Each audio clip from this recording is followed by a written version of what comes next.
Hola, ¿qué tal? Espero estén muy bien. Bienvenidos a este nuevo estudio de la lección de escuela sabática. Para esta semana tenemos la dicha de estudiar ya la lección número 10. Lleva como título Lecciones del pasado. Quédese conmigo porque ya casi iniciamos.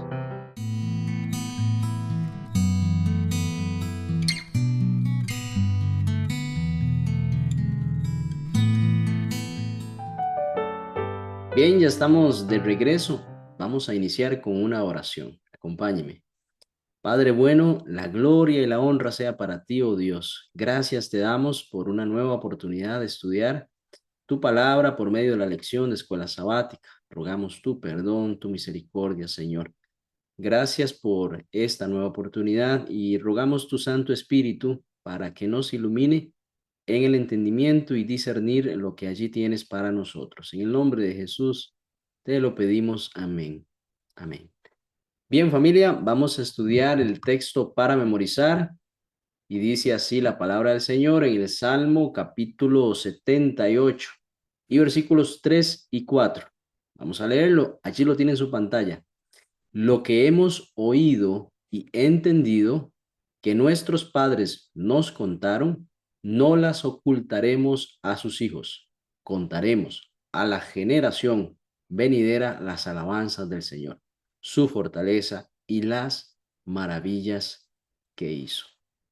La forma en la que las generaciones futuras conocían acerca de Dios era por medio de las historias que le contaban sus padres y sus abuelos. Esa era la forma en la cual el conocimiento de Dios iba trascendiendo de generación en generación. Los documentos que se escribieron en algún momento eran muy importantes. Ellos pues normalmente estaban como en la biblioteca del reino. Habían escribas que los tenían allí, pues había que preservarlos. Así que los padres tenían una función especial, escribían trocitos de versículos, si podemos así decirlo, allá en ese tiempo eran pues fragmentos de la palabra, de lo que el Pentateuco podía decir y se lo daban a sus hijos para que los pegaran en ciertos lugares especiales y así ellos lo repetían y de esa forma se lo memorizaban. Y ese conocimiento de Dios acerca de la libertad que habían recibido de Egipto, historias previas de Abraham, de Isaac, de Jacob, todas esas historias ellos las conocían muy bien, pues la preservaban en sus corazones, era muy importante, era fundamento para lo que era la creencia del pueblo. Estos salmos se le dominan salmos de la historia de salvación o salmos históricos. Hacen referencia al pasado, a lo que Dios hizo en el pueblo y quieren que sus hijos sepan de esas historias, que las atesoren de la misma forma que lo atesoran los padres, los abuelos, porque eso dice y demuestra que Dios no los va a abandonar en el futuro o en el presente inmediato. Muchos de estos salmos se escriben en forma de himnos para que entonces ese canto trascienda.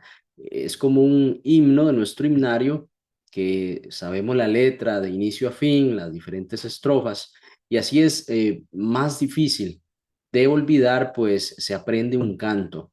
Es una estrategia importante de cómo ellos hacían para que no se olvidara esa historia o ese relato de salvación que Dios les había provisto. El atractivo especial de estos salmos a nosotros nos ayuda a también ver nuestra vida como parte de la historia del pueblo de Dios. Y entonces al comparar nuestra vida a esa historia del pueblo de Israel en el pasado, pues nos apropiamos de esa promesa de la cual Dios también nos va a fortalecer a nosotros y que también usted y yo hemos sido testigo de grandes milagros que Dios ha hecho en nuestras vidas. Así que el objetivo principal de esta lección es que usted y yo podamos comprender cómo cada generación del pueblo de Dios desempeña y desempeñará un papel pues pequeño, pero en realidad significativo con respecto al despliegue histórico general de los propósitos soberanos de Dios en este gran conflicto entre el bien y el mal.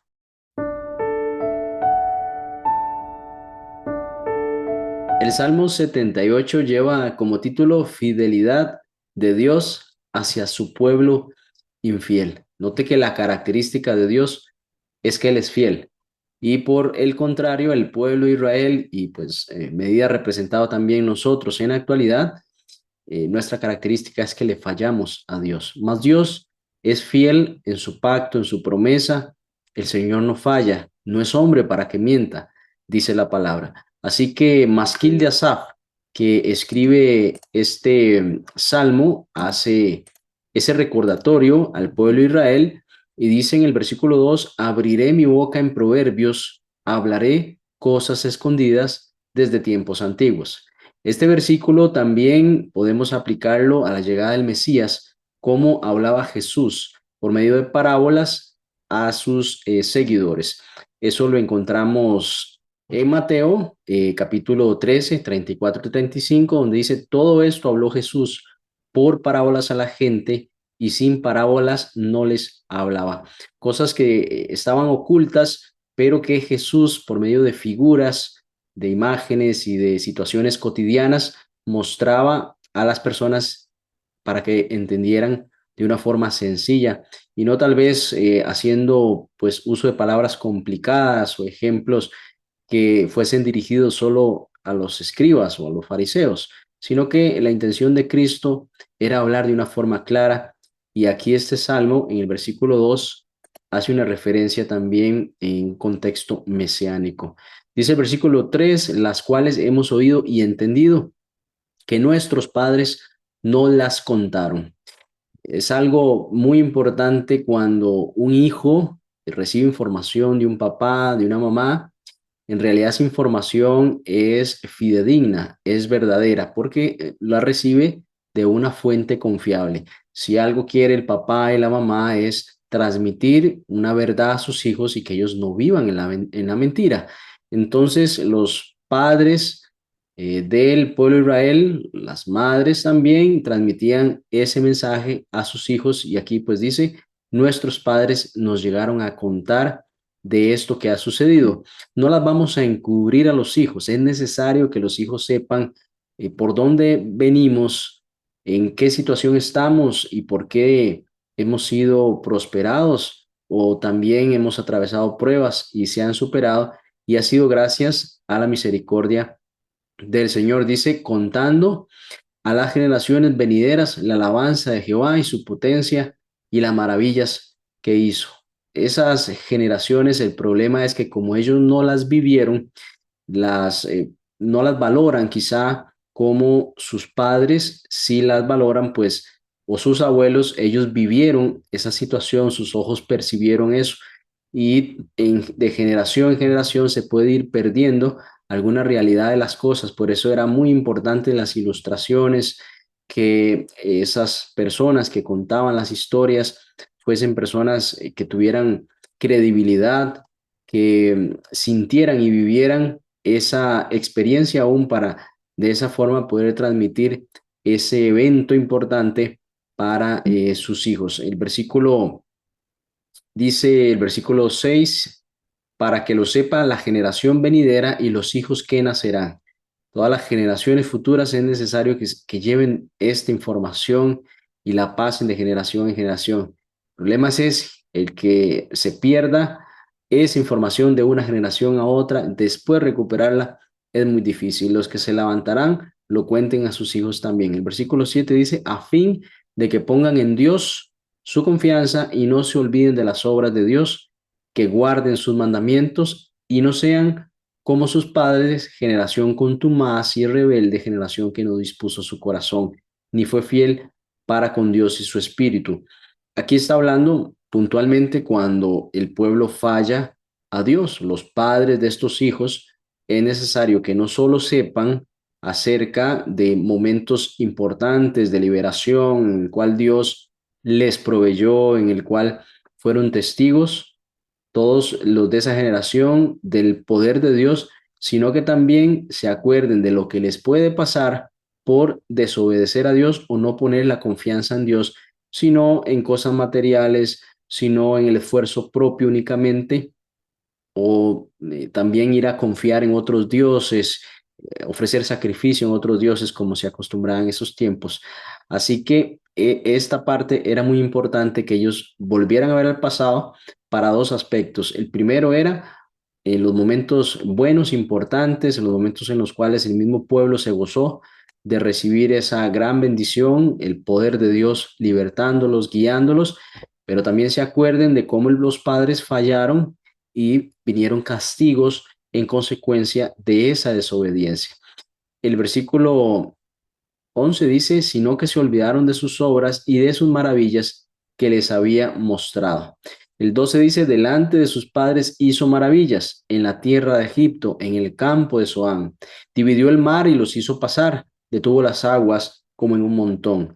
Menciona claramente allí cuando ellos pasaron el mar y pues las aguas se dividieron y venían de una libertad que había sido otorgada después del brazo extendido de Dios, mostrando cada una de esas plagas que al final permite que el faraón, pues aunque sea un espacio de tiempo, allí dejó a los israelitas salir de Egipto, aunque después su corazón se volvió a endurecer y los persiguió.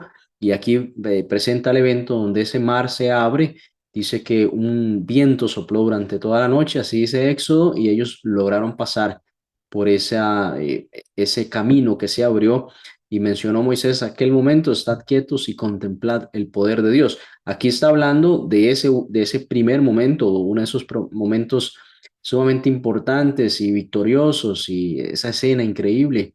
Y también menciona acerca de la nube que los guiaba de día para que soportaran ese calor y la noche con el resplandor del fuego. Habla también de cómo hendió las peñas del desierto para que hubiese allí agua y también hizo descender aguas como ríos en el desierto. Entonces aquí menciona esos milagros importantes que hizo Dios.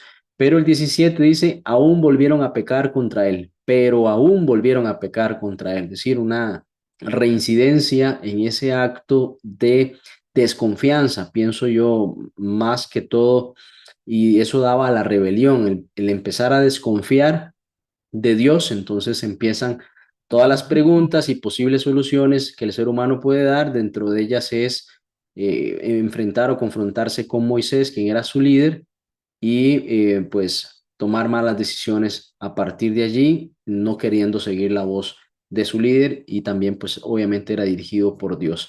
Dice el versículo 18, pues tentaron a Dios en su corazón. Me recuerda mucho esta frase de tentar a Dios en su corazón, pues el mismo Jehová les dice, le dijo a Moisés, este pueblo me tienta y incluso una intercesión ahí de parte de Moisés para que Jehová no los consumiese por actos como estos.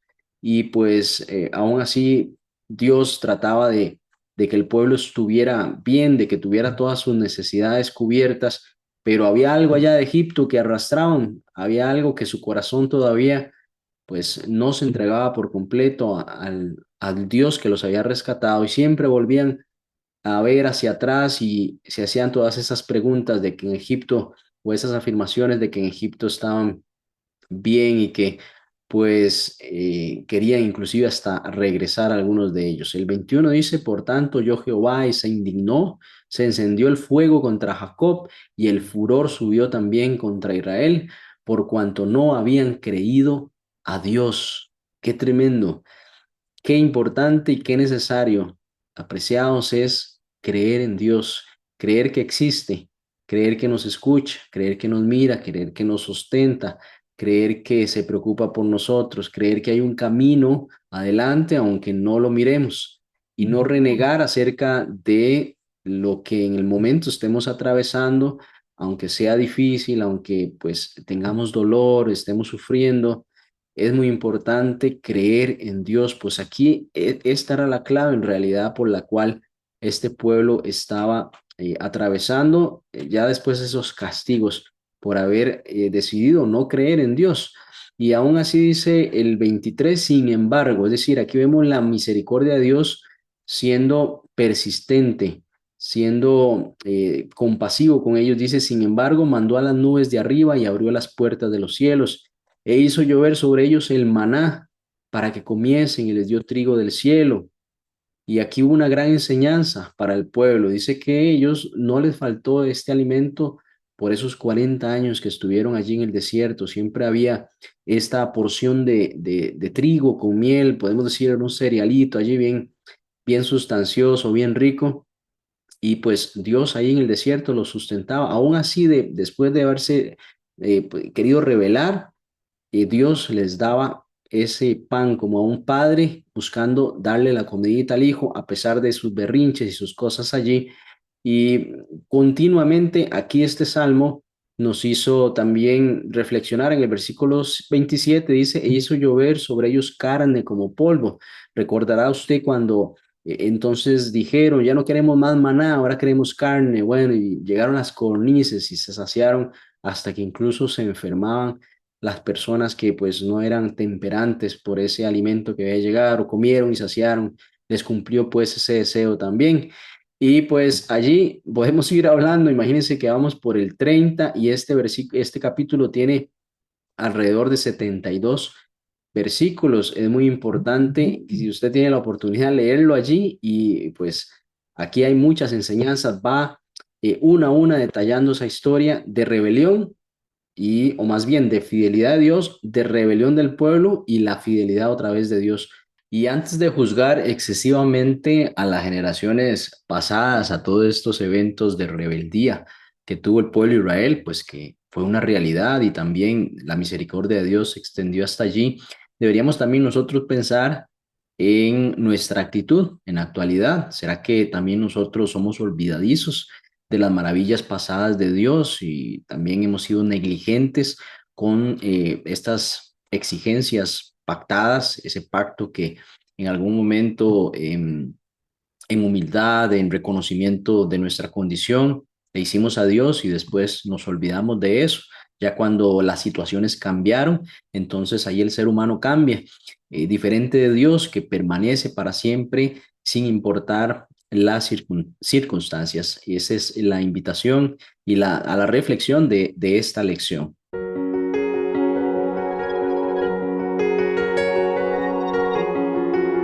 El Salmo 105 tiene un parecido con respecto al Salmo 78.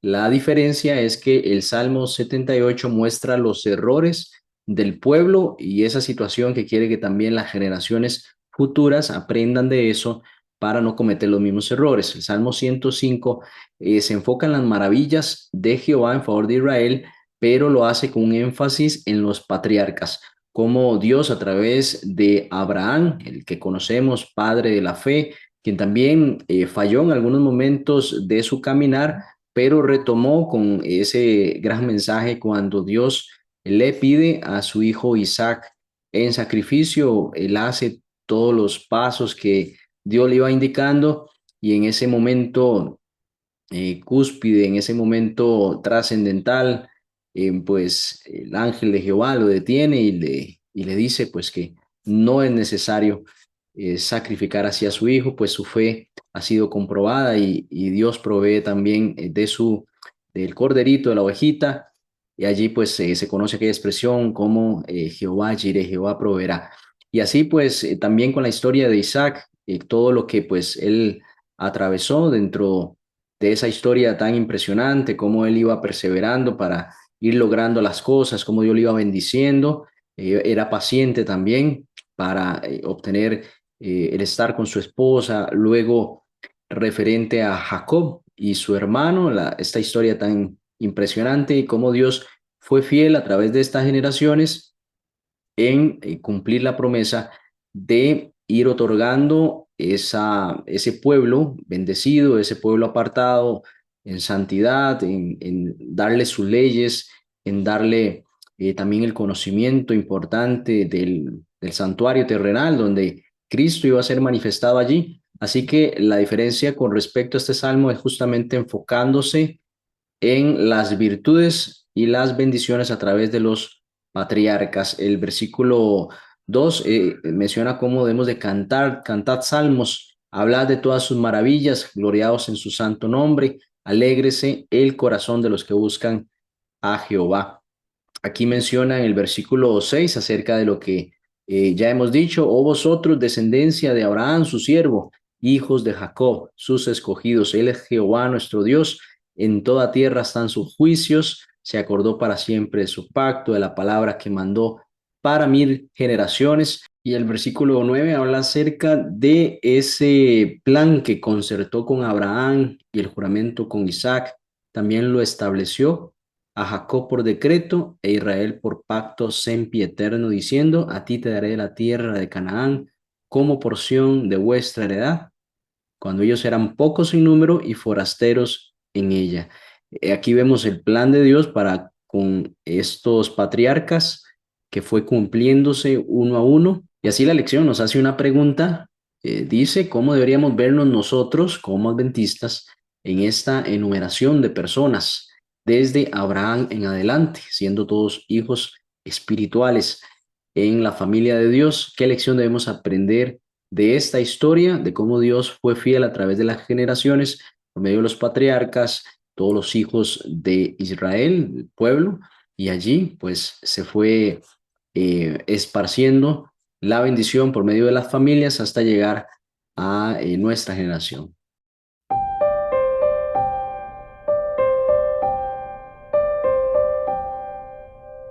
El Salmo 106 lleva como título La rebeldía de Israel.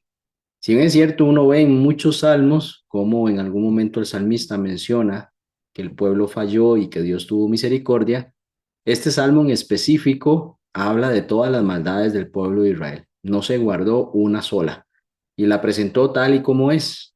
Aquí viene relatando todos los horrores que hicieron los hijos de Israel para con la benevolencia de Dios, para con la misericordia de Dios, y cómo continuamente, vez tras vez, hacían cosa peor una tras otra. Es decir, cada vez que hacían algo era peor que lo anterior. Dice el versículo 6, introduciendo a la parte de los errores del pueblo, dice: pecamos nosotros como nuestros padres, hicimos iniquidad, hicimos impiedad. Y ahí empieza hablando el 7, cómo los padres en Egipto no entendieron las maravillas, ese brazo extendido poderoso de Dios haciendo milagros en favor de ellos, no lo entendieron. No se acordaron de la muchedumbre de sus misericordias, sino que se rebelaron junto al Mar Rojo. Esto, cuando llegaron allí, empezaron a reclamarle a Moisés de que, bueno, ya venía Faraón y que si los había traído allí para morir. Bueno, no se acordaron de esa nube que los acompañaba de día y esa columna de fuego que les acompañaba de noche, de todas las plagas anteriores y de cómo pues habían llegado allí.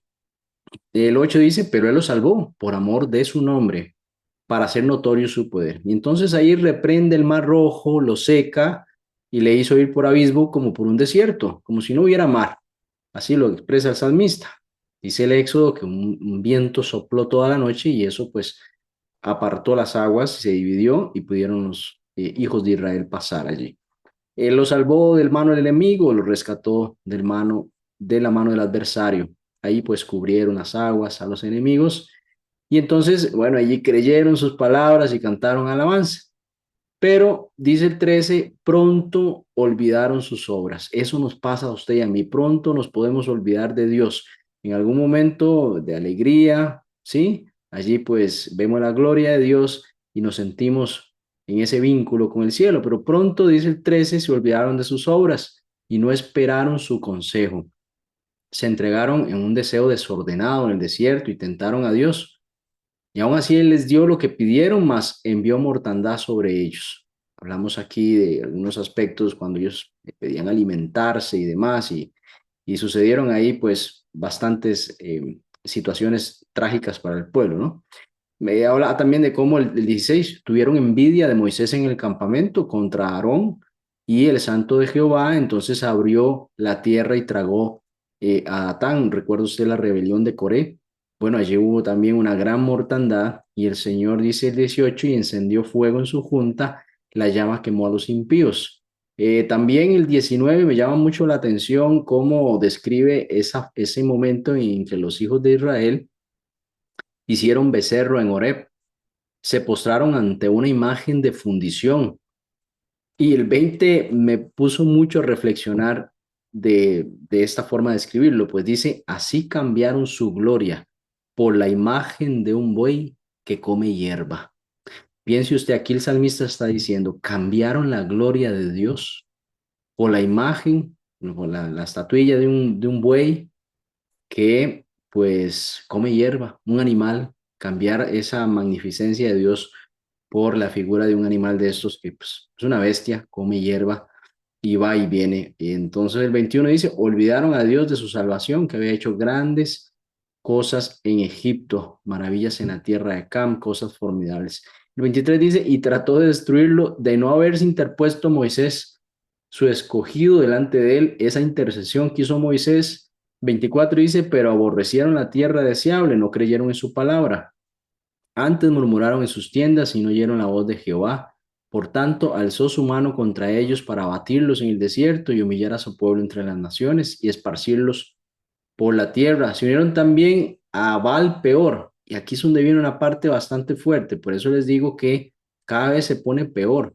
Cada vez las acciones y las decisiones de rebeldía y de mezclarse con las costumbres bastante malas y feas y pues, paganas, en el entendido de tradiciones bastante grotescas, pues menciona cómo comieron los sacrificios de los muertos. También provocaron la ira de Dios con sus obras y hubo mortandad en medio de ellos. Pero aquí habla de un personaje importante, Fines, se levantó, hizo juicio y detuvo esa plaga que venía realmente a destruir a todos los que estaban allí. Pero un hombre allí también pues hizo lo que debía de hacer y logró con esa acción detener esa mortandad que estaba propagándose por el pueblo y se le fue contado por justicia de generación en generación. Menciona también cómo irritaron en las aguas de Meriba y le fue mal a Moisés por causa de ellos y no destruyeron a los pueblos que Jehová les dijo, antes se mezclaron con las naciones y aprendieron sus obras y sirvieron a sus ídolos, los cuales fueron causa de su ruina. Dice en el 37 sacrificaron sus hijos y sus hijas a los demonios. Usted puede imaginar lo que es eso, sacrificar uno de sus hijos a un demonio. ¿Para qué? ¿Sí? Dice, y derramaron la sangre inocente, ¿cómo no? La sangre de sus hijos y de sus hijas, que ofrecieron el sacrificio a ídolos de Canaán. Imagínense lo terrible, lo abominable para Dios, cuando la instrucción, pues, bíblica, la enseñanza que ellos tenían que dar a sus hijos era de amar a Dios y amar al prójimo, de enseñar a sus hijos el camino de la rectitud, enseñar a sus hijos a hacer misericordia, a propagar el nombre de Dios por donde ellos fueran. Imagínense qué contraposición, qué opuesto a lo que Dios quería para los hijos de Israel, para la descendencia, en la cual incluso venía la promesa. Y allí ellos pues deciden sacrificar sus hijos y sus hijas a los demonios. Qué acción más increíble, ¿no? También dice, y la tierra fue contaminada con su sangre y se contaminaron así con sus obras. El 40 nos menciona, se encendió por tanto el furor de Jehová para con su pueblo y abominó su heredad. Los entregó en poder de las naciones y se enseñoraron de ellos los que le aborrecían. Aquí podemos fácilmente asociar este evento de cómo otras naciones se enseñorean del pueblo de Israel. El ejemplo de Babilonia, fueron cautivos por bastante tiempo, 70 años fueron en cautiverio y llegaron pues bastante diezmados al retorno a Jerusalén después de varios reinos que atravesaron, inclusive ahí estaba Daniel y las historias que conocemos, pero realmente cuando ellos debían ser cabeza y no cola, podían haber dominado a Babilonia y no el contrario. Así que aquí el salmista hace ese recuento de cosas malas que hizo el pueblo de Israel, terribles, una tras otra y cada vez peor. Y el 43 dice, muchas veces lo libró, mas ellos se rebelaron contra su consejo y fueron humillados por su maldad. Por ahí dicen que Dios los castigó. En realidad es una consecuencia de la desobediencia. Hasta eso queremos echarle la culpa a Dios. Nosotros fallamos, somos rebeldes, hacemos contrariamente la voluntad de Dios y esperamos que nos vaya bien. A ellos les fue mal por desobedecer a Dios en consecuencia. El 47, después de haber repasado todo esto, y de hacer un análisis, el salmista, y una conclusión dice, sálvanos Jehová Dios nuestro, sálvanos, es que hemos hecho mucho mal, realmente hemos hecho mucho mal, y recógenos de entre las naciones para que alabemos tu santo nombre, para que nos gloriemos en tus alabanzas. Bendito Jehová Dios de Israel, desde la eternidad y hasta la eternidad, y diga todo el pueblo, amén. Amén, aleluya. Diga todo el pueblo, amén, de recordar lo malo que hemos sido, porque está fácil decir, ¿verdad? Lo malo que han sido. Pues sí, ellos, hay actos bastante explícitos y terribles allí, pero cómo nosotros también podemos eventualmente, por algún goce de la vida, por alguna prosperidad, y nos olvidamos de Dios, nos apartamos de alguna promesa que hicimos en algún momento, de algún pacto que hicimos en algún momento, cambiamos en base a las circunstancias que vivimos hoy. El pacto también consistía en no solo acompañarlo, sino que tenía que venir la promesa, que era Cristo. Imagínense si Dios hubiera rendido con el pueblo y no hubiera venido la promesa. O sea, Él la prometió, tenía que llegar. Y es parte de todo aguantar toda esta situación, ¿verdad? Por describirlo de una forma, es que Cristo llegara y que usted y yo pudiéramos entonces beneficiarnos también a pesar de los errores de ellos y a pesar de los errores nuestros. Porque Dios tiene justicia y misericordia. Justicia, su ley se cumple, pero como nosotros fallamos, la misericordia nos cubre hasta que su gracia esté allí disponible.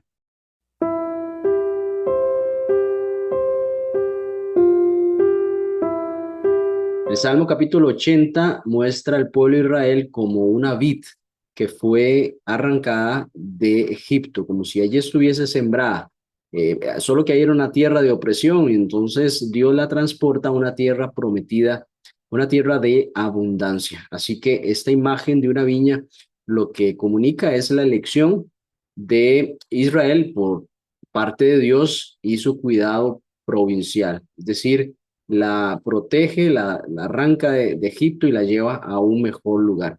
Ahora, el problema de esta viña es que, bueno, al principio parece que hay un cuidado allí, pero en el versículo 12 se muestra la ira de Dios, del dueño, para con esta vid. Dice, ¿por qué aportillaste sus vallados y la vedimian todos los que pasan por el camino?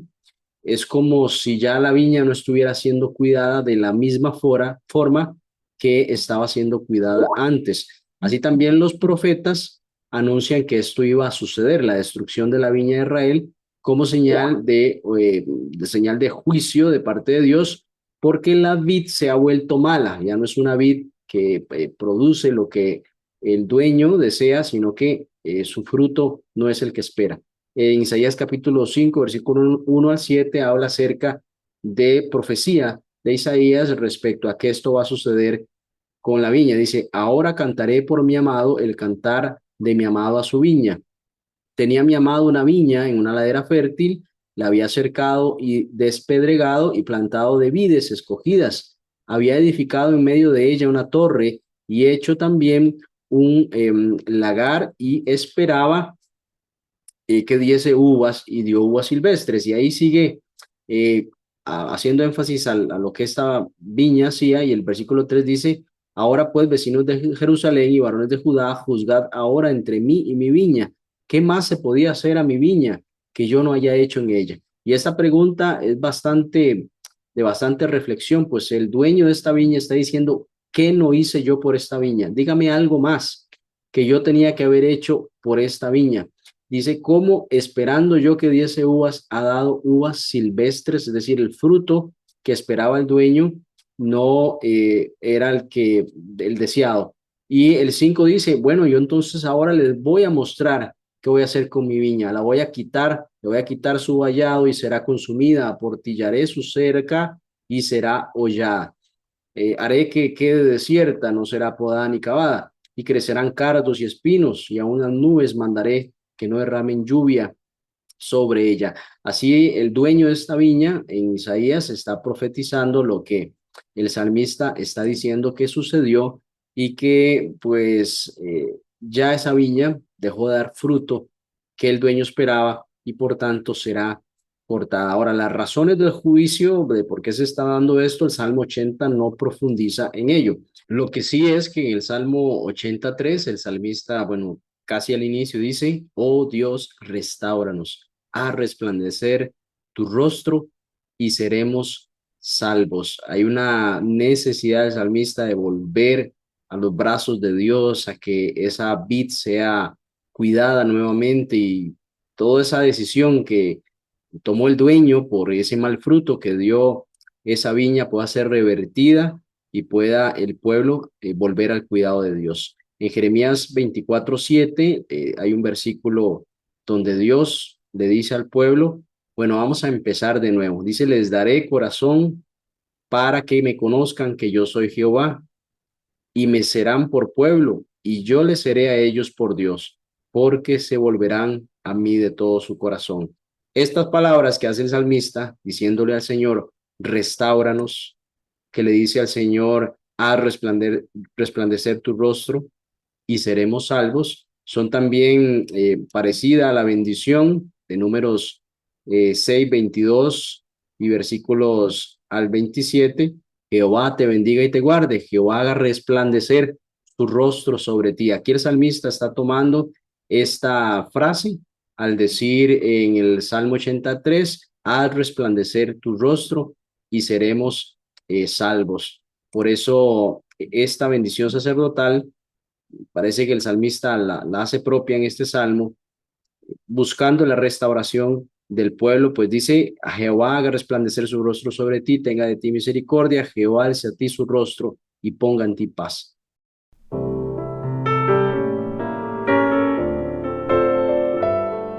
Y ya para concluir, vamos a analizar brevemente el Salmo 135. Allí el salmista resalta tres eventos importantes por lo cual el pueblo debe alabar a Dios. Debe alabar al Señor por su bondad y fidelidad demostradas en la creación, del versículo 6 al 7, en la historia de la salvación de Israel, con respecto a la época del Éxodo, en el versículos 8 y 9, y también en la conquista de la tierra prometida, según los versículos 10 y 12. Aquí el Señor demostró que por medio de su gracia eligió a este pueblo de Israel como un tesoro especial. Ahora, ese tesoro especial lo que se refiere es a una relación especial entre Dios y el pueblo de Israel. Eso no quería decir que ellos eran superiores que otros pueblos. Ellos lo que tenían que hacer era reflejar el carácter de Dios hacia pues las personas que no conocían, que no tenían un entendimiento acerca del Dios verdadero, de enseñar a otras naciones paganas que lo que estaban adorando era dioses falsos, únicamente ídolos. Y por último, vamos a citar este texto de la lección. Dice, dado que el poder de Dios en la creación y en la historia no tiene parangón, en el mundo el pueblo de Dios debe confiar siempre en Él y adorarlo únicamente a Él. Como nuestro Creador y Redentor, solo a Él debemos adorar. En consecuencia, adorar cualquier otra cosa o a cualquier otra persona es idolatría. Muy bien, hemos llegado al final de la lección. Espero que haya sido de gran bendición. Vamos a orar para finalizar. Oremos. Padre, te damos muchas gracias por darnos este espacio de estudio de tu palabra. Rogamos que cada versículo estudiado, cada salmo que hemos profundizado, quede impregnado en nuestra mente para reflexión y corrección de nuestra vida. Gracias por escucharnos en el nombre de Jesús. Amén. Muy bien, nos vemos la próxima semana, si así el Dios lo permite.